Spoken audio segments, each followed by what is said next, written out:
How does FASD present differently over time? So that's a complex answer in terms of how people change with time. How do any of us change? I think what we have to take is that the brain is affected. The way that children become adults, how they develop is slower. And so their maturity is slower. So they often present early on with symptoms where they will act younger. When they're starting to get further on, their learning will be slower.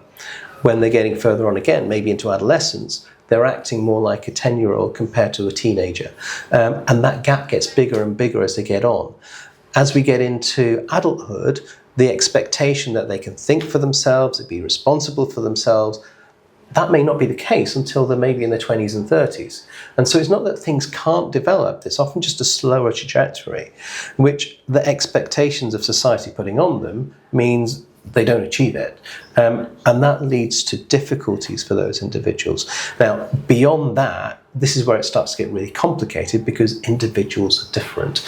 And so we really have to take it that people will just develop slowly at different paces, and the core features that we look for, they will also start to show up in different ways as people get older.